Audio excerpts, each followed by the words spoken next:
ministry for decades. 40 years. About 40 years. Was with Pro Ministries, with an apologetics ministry, and now you've been with, how many years with Center for Church-Based Training? Since 2013. 2013. So he has put a lot of time in. If there's anybody that I wanted to speak on Islam or any theological subjects like this, it would be Don. So, once again, let's welcome Don, and we'll give it to you. Thank you, Mark. Thanks. Oh. I guess I better be good then, huh? No pressure. Yeah, I want to thank you personally for praying for our son, Aaron. We celebrate every day we have with him. He's celebrating every day he has. He's busier than I would ever dream to be. He just is using every day God's giving him. And we're so thankful. I think God's done something special. And we're calling it a miracle, and we're gonna claim that for him. I got to have one of these nearby. Keep me going. All right. How many of you have gotten to know a Muslim? Great, wonderful. They are coming to North Texas. Our Walmart, I think they are hiring only Muslims because all the women are, their head covering is on, and looks like most of the supervisory males are Muslims. And what a wonderful opportunity. Deanna and I were just in Turkey back in November. And so you had to travel a long way. And it's a 98% Muslim country. So we were surrounded by Muslims day in, day out. Wonderful hospitality. Of course, they like the American dollars when we're going and spending money. But we felt welcome. We felt safe. We had some great conversations with the folks there. But they're coming here. That's easy. That's easy to make those connections, to be gracious, to reach out, develop a relationship. There's no better evangelistic technique than developing a relationship. Being a friend, getting to know someone. You may have heard of Nabil Qureshi. Nabil Qureshi was raised a Muslim and was actually an American, born in America. His parents were from Pakistan, and was in college, met a fellow by the name of David Wood. And they got into a theological discussion and spent years at it. And Qureshi later said he becomes a believer, and he becomes an apologist, an evangelist among Muslims for the Christian faith. Lord took him home early. We don't know why these things happen. He got stomach cancer and passed away pretty quickly. But brilliant. And in his two books that are really good, Seeking Allah, Finding Jesus is one. No God But One's the other. I highly recommend either of them. If you want to understand how to dialogue with a Muslim, both of those books are great. But he said, I would not have tolerated my discussions with David Wood about Muhammad, about his life. Some of the things David said to him were hard to hear because a Muslim is taught you just don't disparage the Prophet, Muhammad. You just don't tolerate anybody saying anything bad about Muhammad. But he was able to listen, able to dialogue over many, many months because of their friendship.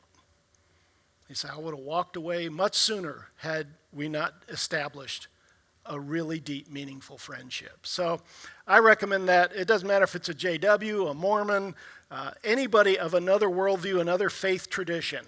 If you can develop a friendship first, it's going to mean you can go a lot farther in that dialogue. All right, so Islam. The picture you're seeing on the screen is of the Grand Mosque in Mecca. And during the Hajj, when Muslims make their trip to Mecca, that's where they go. There can be close to a couple million Muslims there at that time. It's an amazing structure. The Grand Mosque keeps growing. They keep taking some of the different stages of the Hajj, the series of events you're supposed to experience when you do that trip to Mecca as a Muslim. They keep putting more and more of it under roof. It used to be you had to run between these two hills, Marwas and Sarwa, outdoors, 7 times back and forth. That's supposed to represent Hagar searching for water for her son Ishmael when they were left alone by Abraham. Okay, that's not in the Bible. That's Islamic storytelling. And you did that. You ran back and forth, and it used to be outside, hot, Saudi Arabia. Now it's all under roof. It's all air conditioned, and so you run down a hallway back and forth. The thing keeps getting bigger and bigger. But Islam is, it's a remarkably influential faith. Sometimes we look at it as, well, I don't know any Muslims, so it can't be that big. Well, it's a couple billion people on this planet. It's huge. It's worldwide. It's taken a 6th, 7th century Arab culture and kind of distributed it around the world. It's pretty amazing because you don't just take the theology of Islam, you take on some of that culture of Muhammad's time as a Muslim, depending on where you're at and what parts of Sharia they're going to follow. But the number one, the most populated Muslim country in the world is Indonesia. That's Southeast Asia. You'd think Buddhism, but no, it's Islam. It's quite remarkable, the success it has had around the world. Christianity is still bigger, but Islam is quite large. Well, we're going to cover tonight the origins of Islam. We'll take a look at Muhammad and the Quran, just to get a little backstory. Who is this guy? What time period are we talking about? The Hadith, which is another set of writings that are really critical to Islam, along with the Quran. And then the early history. We'll take a look at some of the early events of Islam that set the stage for the future for Islam and Muslims. Next time, we're going to look at the conquest, the rapid expansion of Islam throughout the world back in the 600s and 700s, and briefly talk about the Crusades. It's kind of remarkable to me that when you think of the 8 billion or so humans on this planet, there are 2 major sources of religious belief. And sometimes we forget that Abraham is one of those, and Abraham is the source of, obviously, Judaism, all maybe 15 million Jews. That's not a lot. That's a small, small number of people.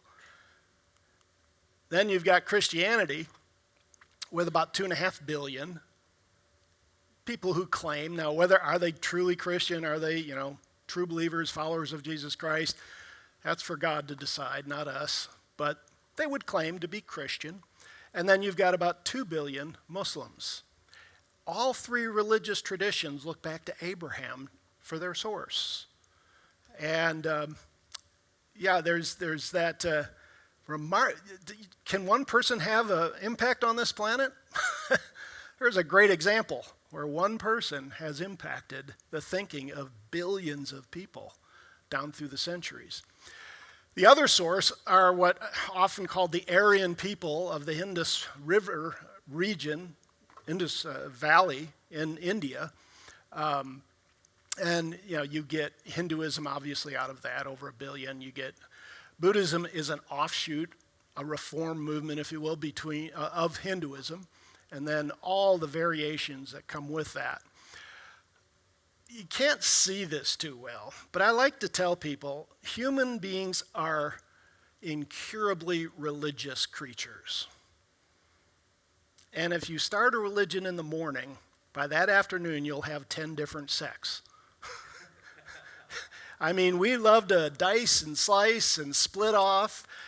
This is a fascinating map of world religions. And each one of those little threads, kind of like the spaghetti we had for dinner, is a group, a sect of a religious tradition. And there are bunches of them there.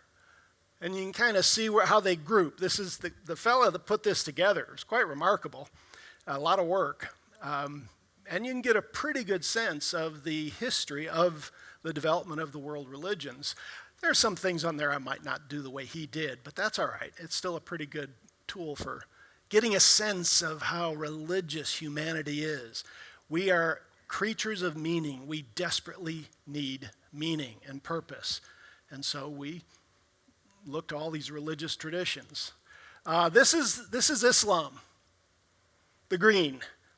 Those are all the variants of the Islamic faith, offshoots of Muhammad's interaction with the angel Gabriel in the recitation of the Quran. If you talk to a Muslim, and I've had this experience, oh no, Muslims are all in agreement. We're all one people. And we have a perfect copy of the Quran. Every letter, every word, no variance. Perfect. You folks with the Bible, your 5,000 to 6,000 Greek manuscripts, you have more variance than you have words in the New Testament. The manuscripts for the New Testament. You have more variance than the actual words in the New Testament. And they're right. We do. But it's okay. Most of them are meaningless. Most impact nothing regarding meaning. They won't admit that they've got some problems too. But they will tell you, we're all one. We're all followers of Muhammad. We all agree on that Allah is the only God and there's no persons other than Allah. There's no Trinity. And they'll say, they'll, if you don't know anything, they will argue, we don't have these big divisions. You Christians, you have all these different churches. And you have all these translations of the Bible that don't agree with each other. So they'll make that argument. Be ready for it. Have a response because you're going to hear it if you have a discussion with a Muslim.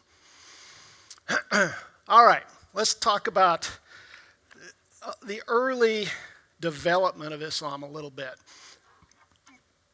Can you read that? Can you see it? Okay, I hope so. Oh, wait, my marker works. Good. We start with Muhammad, born in 570 A.D., about 100 years after the fall of the western half of the Roman Empire. That fell in, 470-something. Rome fell. The Visigoths, all those folks coming down. The eastern part of the empire at Constantinople was still intact, but the western part of the Roman Empire had fallen. So there was kind of a bit of a vacuum in North Africa and the Middle East when this all gets started. So Muhammad's born in 470, early, 610 or so, he has his first interaction with the angel Gabriel. And Gabriel says, read this text. Well, we're going to see in a minute, Muhammad was illiterate. He wasn't schooled. And he was supposedly terrified that this angel's telling him read and he can't read. But supposedly, miraculously, he's able to read it, memorizes the text, and we get the Quran from that. But there's two major groups. Muhammad dies in 632. 632. And after him, we have these three caliphs, these leaders of Islam. And then you have this fourth one, Ali, and that's where you have a problem. That's where it's problematic from the beginning, folks, but you have a real problem with Ali. He's the beginning point of a big division between the Sunnis and the Shia and Islam. Christianity kind of split in 1053. You had the Catholic Church and the Eastern Orthodox Church. This is their big split. And it happens early. We're talking, within 50 years, they split big time. And so you end up with the Shiites, about 15% of Islam. That's Iran. Iran are Shiites. Saudi Arabia, the UAE, Indonesia, they're Sunnis. They're the majority. They're down here, about 85%. And here you have different legal interpretations of Sunnism. Up here you have offshoots of the Shiites. You have some really interesting, how many of you have ever met a Baha'i? Deanne's run into a couple in her walks around our neighborhood. I'm from Chicago area, and they built this interesting temple right on Michigan, Lake Michigan, right on the shore. And Baha'is are pretty big around the world. In Israel, they have this massive complex of layered gardens. There's 18 gardens, and it goes over a big highway. It's impressive. And the Baha'is believe that all the prophets are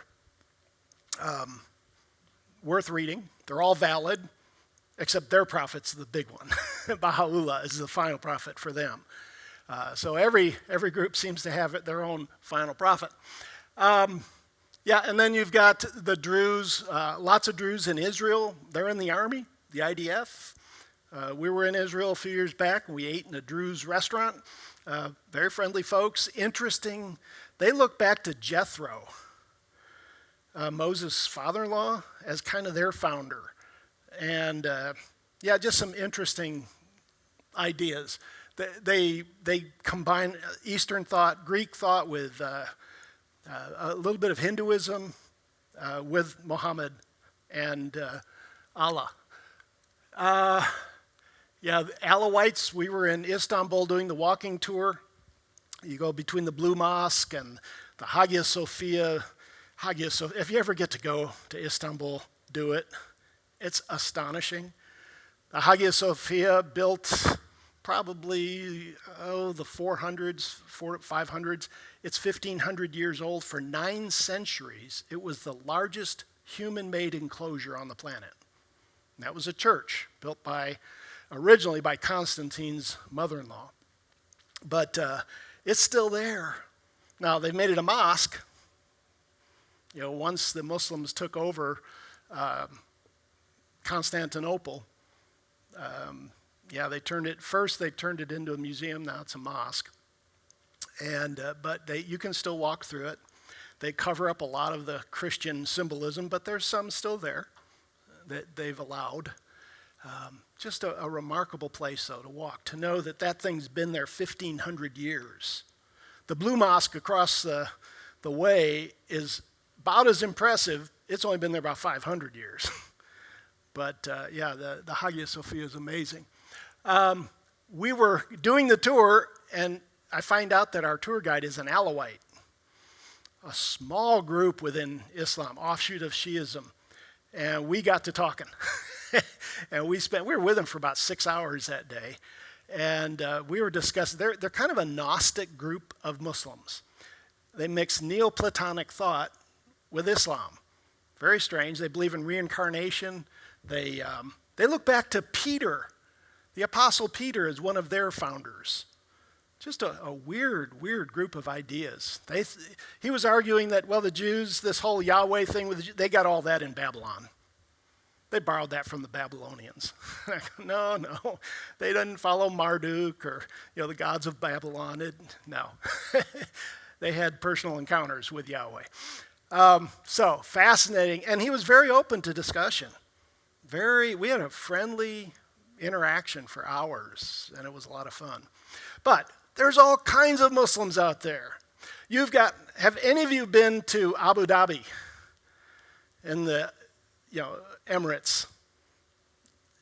It's as tolerant and as Western as you can imagine. I haven't been there. I've been to Qatar, been to Doha, and it's very modern, skyscrapers, all the rest. Wonderful airline, by the way. Abu Dhabi is a world apart from Tehran, for instance, or even Saudi Arabia, which is becoming more tolerant under bin Salman, their crown prince. It's liberalizing. Women, by the way, can now drive in Saudi Arabia. It's an amazing thing. But the differences in the cultures are dramatic.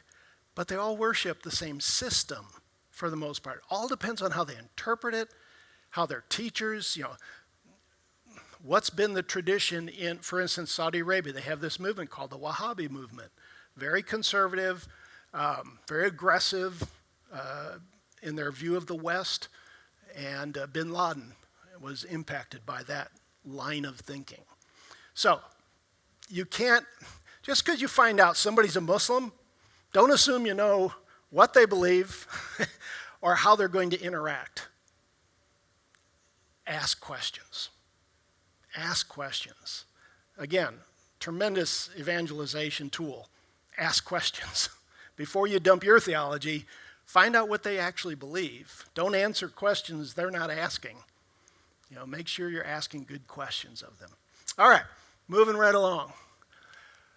So, Muhammad, born in 570 to a powerful tribe in Mecca, although his clan was a small clan, wasn't one of the more powerful clans within the bigger tribe. He was orphaned really early on. His parents both died. His uncle took him in. His uncle was the head of the clan, so that gave him some status. And yet, he was a camel driver, wasn't educated, and he ends up working for this older lady, Khadija, 15 years his senior. And I can almost see that screen back there. Yeah, so in 610, he starts having these interactions with an angel, Gabriel. It's interesting to me how often cults get started by an angel with a different gospel. Paul had something to say about that. Even if an angel comes with another gospel, it's anathema. It's run from Islam, angel Moroni. Obviously Islam. Mormons. I'm sorry, I said Islam, didn't I? Yeah, Mormons, angel Moroni. And even JWs believe that Jesus was actually the Archangel Michael. So you have all this authority coming from angel figures, but they're coming with the wrong message, the wrong gospel. So in 610, he receives his calling from the angel Gabriel. He's given a book to recite. Quran, by the way, just means recitation or recite.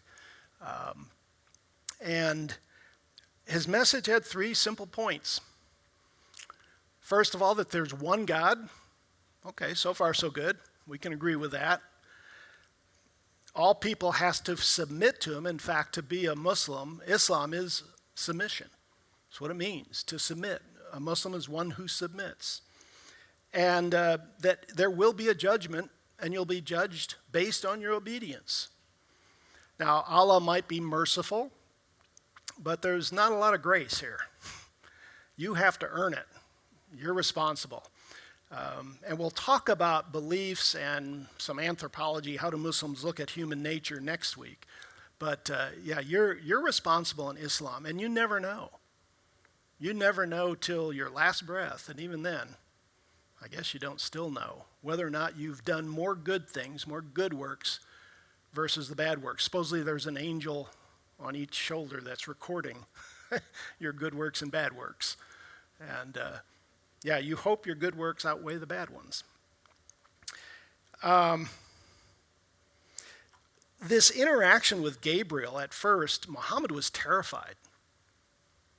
He fell into a trance. It's described as a trance. He would sweat. He would just be trembling from this interaction.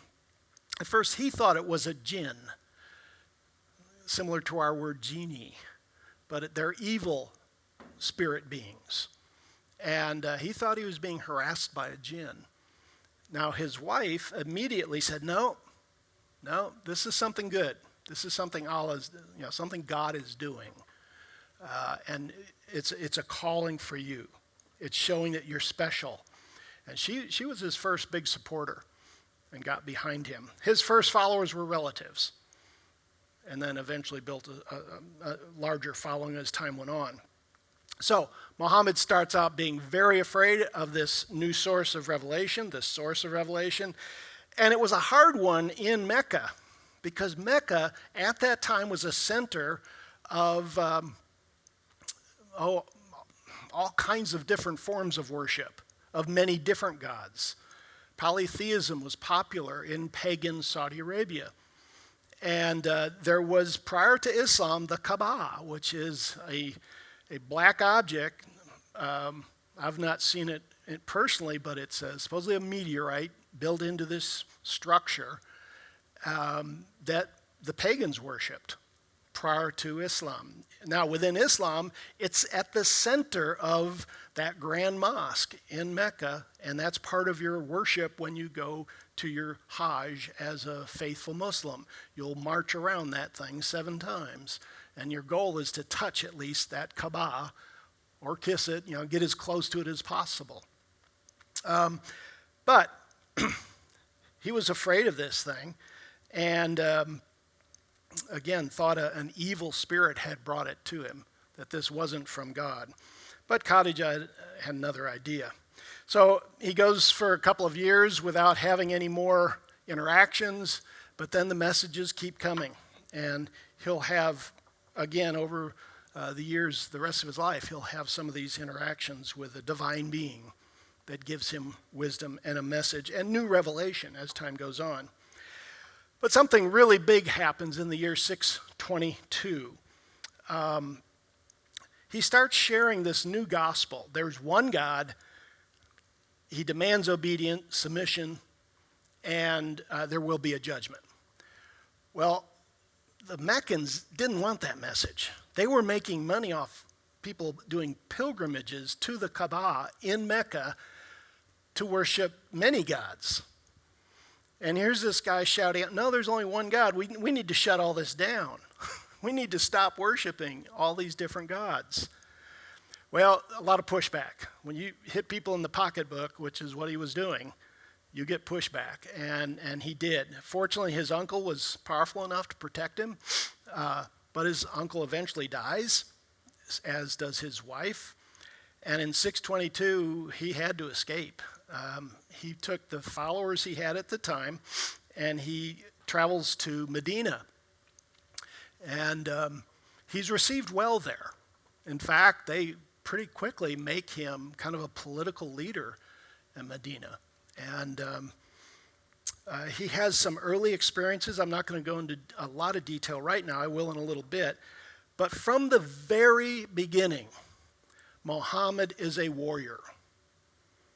He makes a living in Medina by attacking caravans of the Meccans, where he just left. And his first battle, the Battle of Badr, is successful. He takes on a bigger force. He beats them, and the folks in Medina say, hey, somebody's behind this guy. He's having success. And having victory shows God's behind you. There's a lot of a high view of sovereignty, of determinism within Islam. That if something goes good, that means Allah's willing it, because only the things Allah wills come to be. So if there's this high level of determinism, having a victory is a good thing. The problem is his next battle wasn't victorious. Some of his archers got off schedule and things didn't work out the way it should, and he didn't do quite as well. But what kind of sealed his status in Medina was Mecca finally gets tired of being attacked, its caravans being attacked, and they send over 10,000 soldiers to wipe him out. And it's often called the Battle of the Ditch. Muhammad does a good job of defending the city and actually holds off this large force. And again, Medina, the folks there say, Allah's with this guy. God is with this guy. By the way, Allah is a generic term for God. It's not a name. It's kind of like Elohim in Hebrew. It's not the name. Obviously, Yahweh is the name of the God of Israel. So he's got God behind him. Whatever God is up there, it seems like God is working with him. So he then turns around and puts together a force of 10,000 soldiers and attacks Mecca. And Mecca gives up without a fight. And so suddenly Muhammad now is in charge of that central area of present-day Saudi Arabia, the high population areas anyway, and has reached pretty high status. Now, he only will live a couple years, and he'll pass away. Some think he was poisoned, we're not sure, but he doesn't live much longer. And by the way, if you're a Muslim, this is the year 1447 Anno Hagari. 1447 years since the Hijrah, where he leaves Mecca to flee to Medina. That's the beginning of their calendar. And the Muslim calendar is a lunar calendar. So it actually loses, about 11 days every year. So the Ramadan is going to shift every year. Things shift with that lunar calendar. That's pretty common in the Middle East. The Jews had a lunar calendar as well. So after Muhammad dies, you have these caliphs, and I'm gonna put that off just a little bit because we're going to say a couple of things about Muhammad. What is his standing in the Muslim community? It's kind of amazing to us that you can deny Allah in a Muslim region. You can say, I'm an atheist. Probably won't get you in nearly as much trouble than if you said, Muhammad was a pedophile and a mobster who raided other people for his own personal gain.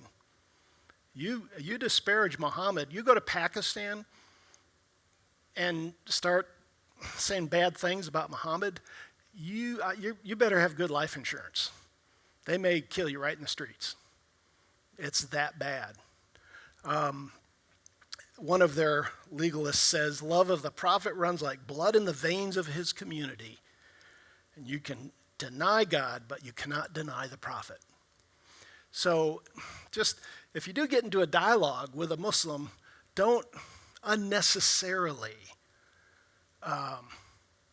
say really, really hard things about Muhammad. You know, he had 12 wives after Khadijah.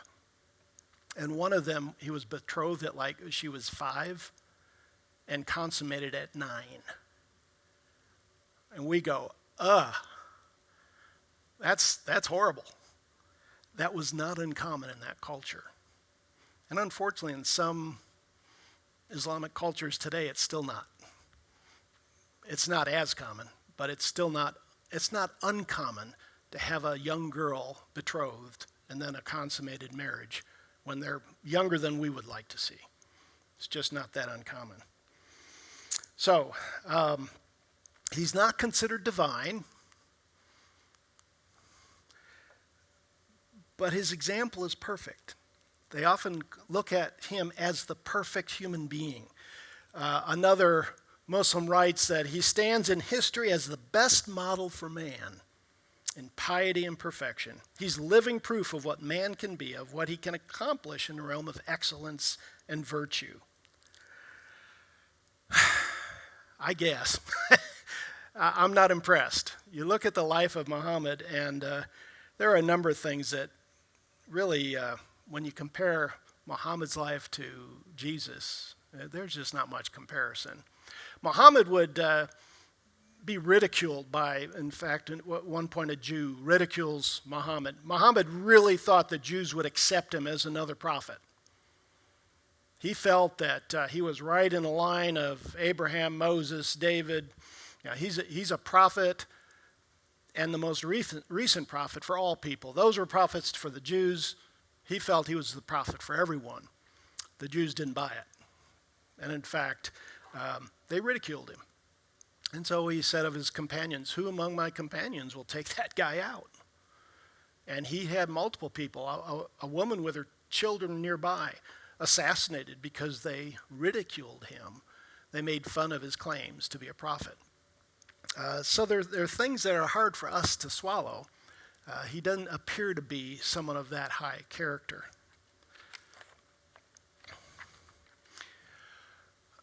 Let's talk a little bit about revelation in Islam. They have this interesting idea that every people group on the planet has received a book. And it's a copy of the mother of the book, which is up with Allah. And every people have had the same information available to them. And they claim there's 124,000 of them. I don't know how they get that number, but that's what they claim. And each group gets a book and a prophet. Jesus was a prophet, again, to the Jews. He's their Messiah. He's their word. He was born of a virgin. And by the way, this is all accepted by Muslims. He's in like 15 chapters or surahs in the Quran. 90-some passages refer to Isa or Jesus in the Quran. I've heard Muslims say, we honor Jesus more than you Christians do. That he will come back and he will call humankind to Islam.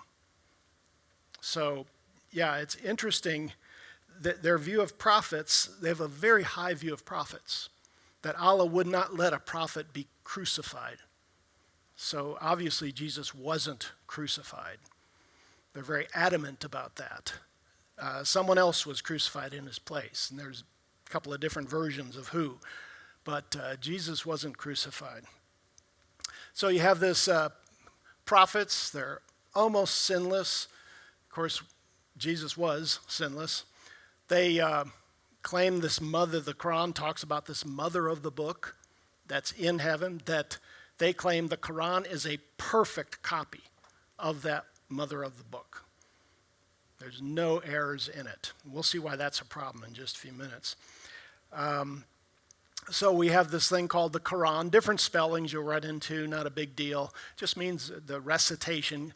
Muhammad would recite the Quran, his companions would write it down on whatever was available. And after Muhammad passes, one of the early caliphs collects all of those writings into a book, into one writing. You have something you'll hear about if you dig into Islam very much called the Hadith. And this collects what's known as the Sunnah, the traditions of the Prophet. How did he live? What did he do? How did he eat? What did he eat? How did he put his pants on? Why? Why would you want to know all that stuff? He was a perfect man. You want to emulate the perfect man. How you get dressed, what you eat, how you wrap your turban, if you happen to wear one. You want to emulate this perfect man if you're a Muslim. They argue he's the perfect example, so he's the one you want to be like. Just like we want to have the mind of Christ, we want to obey all that Christ taught, they feel that way about Muhammad. Now, they do not deify him. Putting anything next to Allah, making anything God like Allah, is the worst sin you can commit in Islam. It's called shirk. So they accuse us of committing the worst sin humans can commit. And that's raising something next to Allah. Because we claim Jesus Christ is Yahweh in the flesh. He's fully God. All the attributes of God were resident in Jesus Christ, the man. Fully God, fully human. By the way, the Quran is full of prophets that you're familiar with. In fact, you look at it and say, what do they do? Just copy a lot of the Old Testament? Because you've got Noah, you've got Abraham, Moses, and Jesus. Those are the biggies. But there are other prophets. David's in there, Solomon, Job, Joseph, Aaron. I mean, it's full of biblical names and people. But the stories are often twisted, changed. Islam is an interesting combination of Zoroastrianism, which was the Persian Empire's religion prior to Islam, some Gnostic Christian ideas, obvious influences from some of the Gnostic texts. Gnosticism was a combination of Platonic thought and Christianity. You had a lot of those writings competing with early Christian writings, with the Bible. Didn't fade out for a number of centuries. And Judaism. So Islam is this combination, this amalgamation of different religious ideas, kind of woven into one book. All right. What time we got? Oh, you don't know? Sorry. I don't have a clock. Oh, there it is. 7 foot. Okay, we're going to hurry up a little bit here. Yeah, well, fortunately we got next week too. All right, so again, it's dependent on the Jewish Talmud, a commentary on the Old Testament, Jewish apocryphal writings, think First Enoch and others, Christian apocrypha, another set of scriptures outside of what we believe to be inspired and Zoroastrian doctrines. And it borrows practices from pre-Islamic pagan cultures. When you go and do your lifetime trip to Mecca, do the Hajj, where you go around the Kaaba. You've probably seen photos of that. Could be 1 to 2 million people there. Some of the practices, for instance, at one point you throw pebbles at these pillars that represent Satan. Well, that was there before Islam. They were doing that before Islam. Even the running between the hills of Safa and Marwa, that was being done before Islam. So a lot of this stuff was pre-Islamic, just kind of allowed to continue on and come into this new faith. So the Quran, you've got the angel Gabriel, you've got Muhammad getting this mother of the book from him, and he shares it with his companions as they sit around and he recites it to them. It's kind of handy, the whole Quran comes from one guy. Now think about the difference between that and our Bible. Our Bible's over 1,400 years and dozens of authors, different cultures, different languages, and yet it's telling a consistent narrative over that time period. This is one guy. And when he changed his mind about, for instance, in Islam, you're allowed to have 4 wives. If you can take care of them, you can have 4. So how does Muhammad get off with having 12? He got new revelation. It's kind of like the president of the Mormon church. When it got uncomfortable that Mormons weren't allowing African Americans to become full members, become priests, Aaronic priesthood, Melchizedekian priesthood, their president got a new revelation. Now we can invite those folks into the priesthood. And that was right in the midst of all the civil rights lawsuits and everything. So yeah, it's real handy if you can declare new revelation, if you can come up with it and justify whatever you're doing. And that's what I think Muhammad was doing here.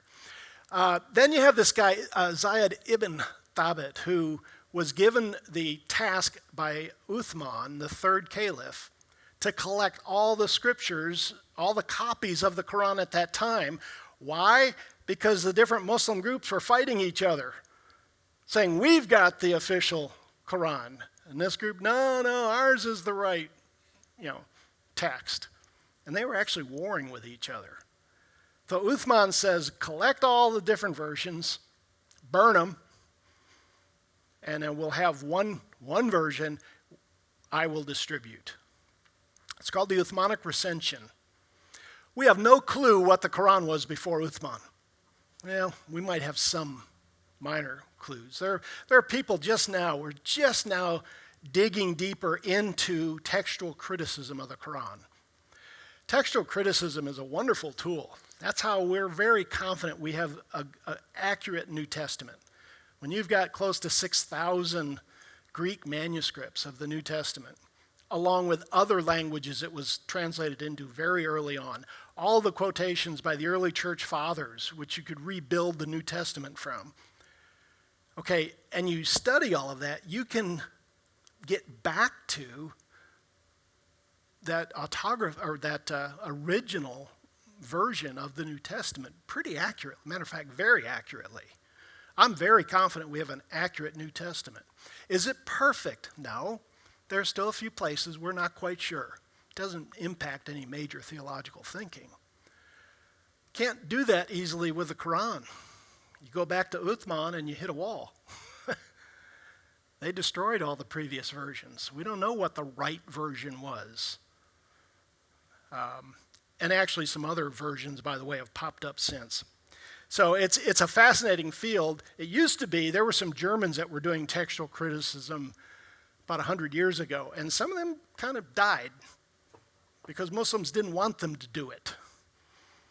It was a dangerous occupation. Not so much anymore. It seems like it's able to be done today. All right, so then you have Uthman, who said, this is the official version, and it's the one pretty much most Muslims have in their hands today. I think it was kind of recertified in Egypt in the 1920s as the official version among Muslims. Okay, so the Hadith. If you've not heard of the Hadith, it's all the sayings, all the doings of Muhammad. And it's interesting. This is where all the miracles, by the way, that Muhammad supposedly accomplished. There are no miracles really in the Quran. Muhammad doesn't profess to do miracles. But the Hadith has them. They're traditional sayings of Muhammad. Like I say, contains his miracles. Bukhari's Hadith is probably the most famous, the most often quoted. He collected 300,000 sayings. Whew, that's a lot of sayings. He thought 100,000 were probably true. And he whittled all that down to about 7,000, and it still has lots of repetitions in it. But the Hadith, it's all online. You can go read it. There are multiple versions of the Hadith. You have Bukhari's, you have Al-Muslim, that's a misspelling, Abu Duad, and so forth. And they don't all agree with each other, okay? So it depends on what tradition you're following as a Muslim, which of these you're going to value the most. And that's a good reason why you'll run into different Islamic cultures in different places. Some are more aggressive, more defensive, more evangelistic. Kind of depends on what hadith they're following. You have legal tradition that your typical Muslim doesn't sit down and study the Quran. Just doesn't. He doesn't have Quranic studies. Like we have Bible studies. It's used more as a totem, it's a sacred thing that's going to keep the evil eye off of you. It's almost animistic. This Quran in my house is going to serve a function. It's going to keep evil out of my house. But I don't read it necessarily. I don't study it. I let the imam tell me what it means. Because he has access to this hadith tradition. He helps, there's traditions of Sharia law that's pulled from the Quran, from the hadith, from these different jurisprudence scholars. And depending on which one of those you follow, it kind of lays out, here's what it means to live as a faithful Muslim. There are people in Pakistan, for instance, that memorize the Quran. It's about the size of the New Testament. They memorize it in Arabic. They don't know Arabic. They don't have a clue what they've memorized, but they'll memorize it. It's this idea that this writing, this book is magical. And it's powerful. But I don't really study it for meaning. I let the imams do that. I let the scholars do that for me. All right. I think we may quit here. I've got some things to say about Islam and the sword and the early history of Islam. I think we'll do that next time. Because I'll just kind of preview it for you. The first 50 to 100 years of Islam was bloody. 2 out of the first 4 caliphs were assassinated. They attacked the Byzantine Empire, the Sasanian Empire, the Persians. They expanded from Mecca and Medina outward rapidly to the point within a little over 100 years they were knocking at the door of Europe. And if it wasn't for good old Charles Martel, which means, by the way, the hammer, Charles Martel beat the Muslims at the Battle of Tours in, what was that, 832 or something like that. if it hadn't been for that, they would have just run over Europe. And they tried to take down Constantinople for hundreds of years, and finally it fell in the 1400s, middle of the 1400s. So it was war after war after war, and we'll talk about that next time. But I thought I'd leave a few minutes for any questions. I've thrown a lot of information at you. Questions? Yes, sir. Thinking back to what you were saying about how things spread, you gave the example of how he would attack various caravans. Would you say, if it occurred then or it was occurring today, that one of the ways that spread took place is that he would kill the men, but take the women and children, and from there begin to populate and brand them into the culture, and you just continue to get that repopulation of people based on that manner. When you get rid of the men, you'll have opposition, but now you got the women, young girls, like you said, you grew up, have them get pregnant, and you just keep building that Yeah. generation. Yeah, a great example of that. A Jewish tribe in Medina, originally Muhammad got along with the Jews fairly well. Well, when Meccans came to invade Medina with that large army, he accused the Jewish tribe of treason, basically, of talking to the Meccans, working on the other side kind of thing. Well, he basically had all of the men killed. They were all beheaded in the whole tribe. Could have been as many as 800,000 men. All the women were taken in as slaves. All the children were taken in as slaves. That was slavery is a big part of Islam. It's not just allowed. it's prescribed. It's part of the system, as is how you distribute the booty from attacking. When you go and attack a people and you beat them, Muhammad got his big cut, but then the rest would be distributed among the soldiers. It's interesting. The African slavery, the whole system was pretty much run by Islam, by Muslims, and they captured over 1 million Europeans into slavery. So it was a big part of the Islamic world. But today they don't generally go conquer a place militarily. The methodology today is you send out missionaries, and they're very aggressive. You get some converts, and you build a community. Well, within Islam, once you have a community of Muslims, an ummah, a community, it's your responsibility as Muslims outside of that community to protect it. If it's oppressed to the point it can't worship Allah the way Muhammad told them to, that's justification for violence. That's justification for a military response.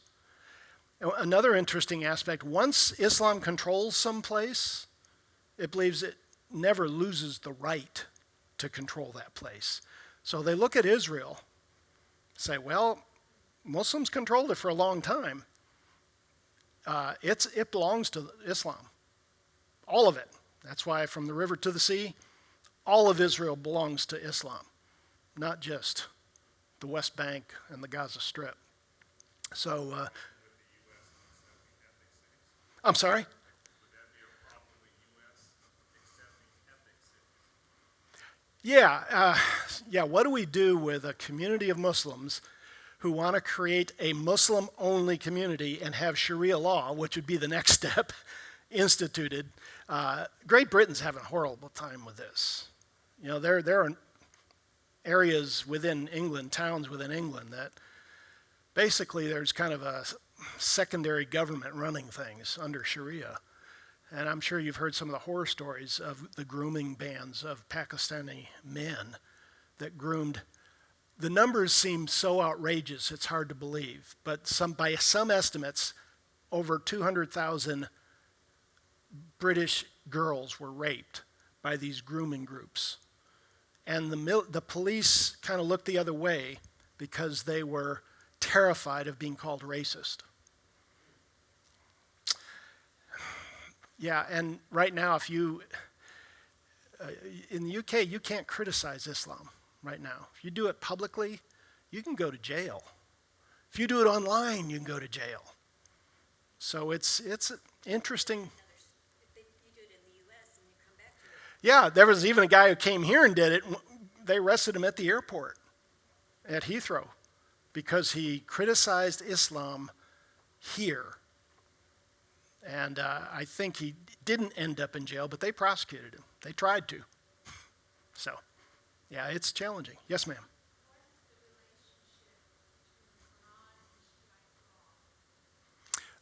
Yeah, well, the Sharia law, which I believe in Arabic, maybe you could help me, means the way. It's just, it's interesting. Jesus is the way.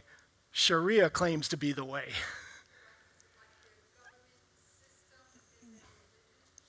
Sharia is a set of legal code. It's a legal code for how you govern a Muslim people. And it's drawn from these jurisprudence traditions, pulling from the Quran, pulling from the Hadith, pulling from the commentaries on, by Muslim scholars over the centuries. And it's a system of jurisprudence. It's used in a lot of places around the world where the Muslims are in control, where they're the majority. But it's very different from the roots of our system, British common law. It's a very different system. Yeah. But most Muslims would feel it's proper, if there's a Muslim community, it should be ruled by Sharia law. Yeah. Yeah. If allowed, they will do that. They will create a community. Here's another huge idea that's important to understanding Islam. There is no division between religious Islam and political Islam. They're the same. Muhammad was a warrior, politician, prophet. And within Islam, there's no division. We talk about separation of church and state. It's kind of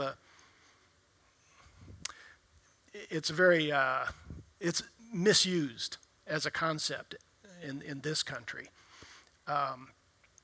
When Jefferson talked about separation, he wasn't talking about separating the idea of God and Christianity from the government.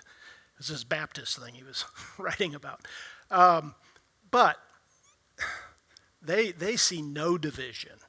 We see there are two functions. The government and the church have different functions. They don't see it that way. Yeah. Don, if you just share what I noticed is common in Islam is that there's something about its values that produce there's a tendency toward violence. There's a tendency, you say, hey, there's 200,000 young ladies get raped. I know that not all sects would do that, but there are some tendency or the value of human life that seems to go the opposite direction of what we would consider Judeo-Christian ethics. Why is it? What about it that pushes that or brings that about? There is a strain within Islam that sees non-believers as less than human. So a white girl, unbeliever, not a Muslim, is kind of fair game. She's not human. She's not fully human. And so if you have that mindset, it really opens a lot of bad doors. And that's why it was, you look at some of the surahs in the Quran, Surah 9, for instance, has lots of passages in there about slaying the unbeliever, wherever you find them. There's a lot of Quranic evidence that there's no mercy for unbelievers. Either they convert to Islam, or you have the freedom to kill them. Now, there is something called dhimmitud, which means protected ones under Islam control. So if it's a Islamic-controlled area, and you're a Christian or a Jew, you might be a dhimmi, meaning you're protected from the Muslims killing you. But there's something called the Pact of Umar, one of the caliphs. And if you follow all the rules of that pact, which are very, You're humiliated. You're a second-class citizen. You can't, for instance, be a witness against a Muslim. If you touch a Muslim, that's death. You're going to be killed. If you're on a donkey and a Muslim's walking, you got to get off the donkey. I mean, you can't be above the Muslim. You've got to wear certain clothing. You've got to pay special taxes. It's not a good way to be. There were Jews being kept as slaves by Muslims in places, I'm trying to remember the country, up in the 1900s, where they would lock their Jews into their homes at night.